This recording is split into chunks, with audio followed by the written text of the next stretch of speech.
He used a phrase that because they are human beings. And I just wanted to, what do you think, like helping people because of their human beings, not because of their root, not because of thing. When you say the human being, it becomes generalized. And I will come to this perspective in one question in the future.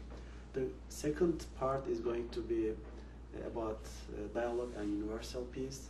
What are the main reasons that cause prejudice across cultures? I think the thing that causes more than anything else prejudice across cultures is a lack of education and a lack of understanding.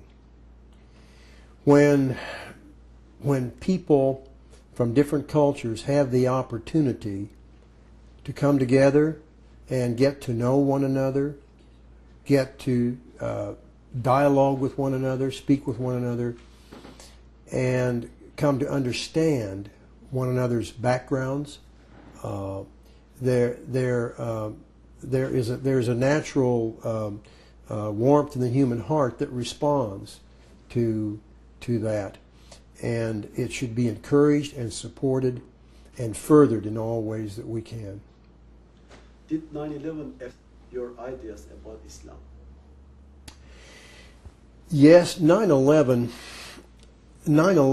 was a terrible, terrible day in the history of our country, and it profoundly affected all Americans, some in a little different ways. But we were shocked and deeply wounded that other human beings would take that kind of terrible action against innocent people who were not soldiers or who were not in any situation of warfare, but were simply going to their jobs in their office and had kissed their families goodbye in the morning and gone to work, and they were slaughtered. And there was a need on the part of the American people to hear from the world of Islam voices of sympathy and voices of support and voices that said this does not represent our religion or our faith or our motives, that this is a small radical group doing this.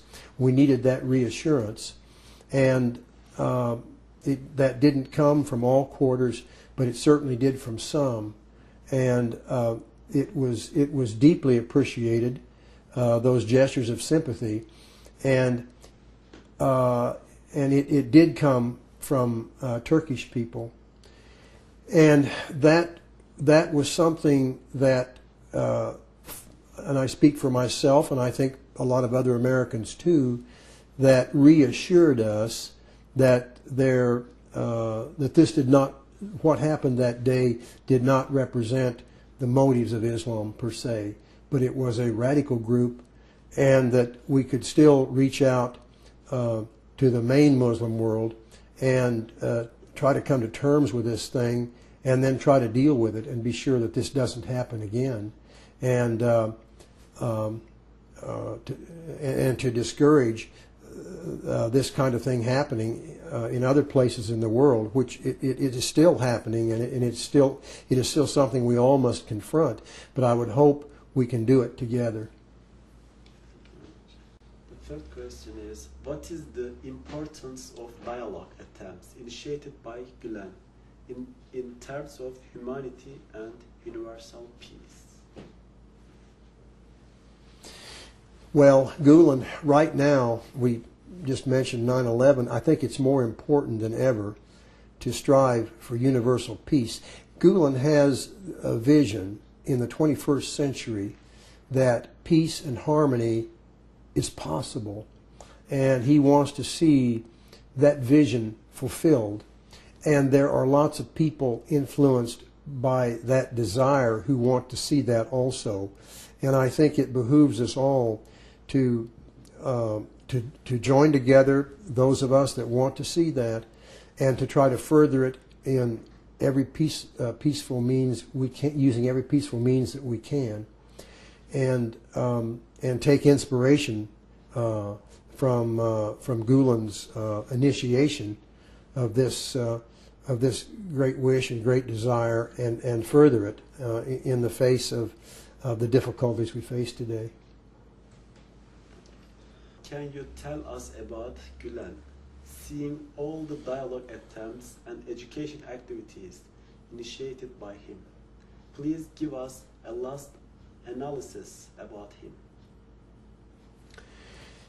I think that as far as Gulen's educational attempts, what I saw in Turkey was that the education was not simply in the schools, but it spread out into other areas of the society, such that it included journalists, it included the hospitals.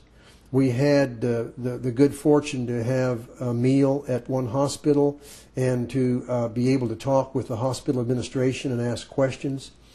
And it was a marvelous facility.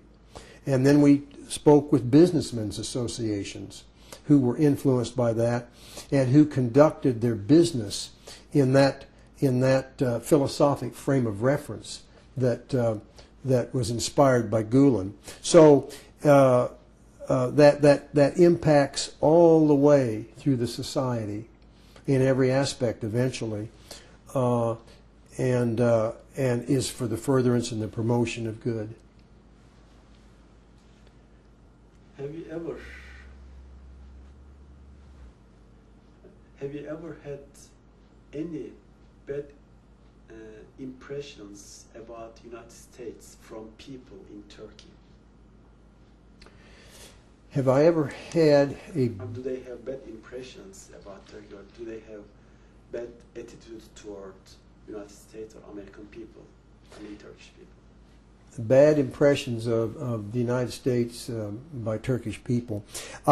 Surely there must be some who have some bad impressions of America or the United States, but I have to honestly say, and I find it amazing, that in the 11 days I was there, and all the people I met, and all the people I talked to, and the children that I played games with, the families that I had dinner with in their homes, the people I talked to in the shops, I didn't find a single one who spoke anything harsh or critical about America or Americans.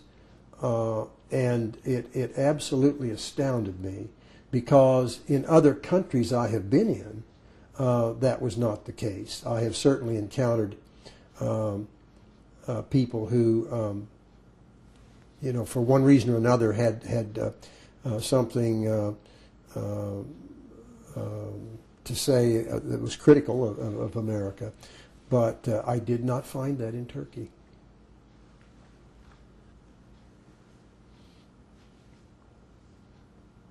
If you had a chance to meet Fethullah Gulen, what would you want to tell him? What would be your message? The first, if I were to meet myself, Fethullah Gulen, and I wish I would have that opportunity, the first thing that I would want to convey is what a personal honor, an humbling honor it would be for me to meet him in person. Someone that I have grown to admire through his writing. And the second thing would be to express, as a human being, my profound appreciation for all the goodness that he has wrought in his life and in his work that has made the world a better place than he found when he came into it.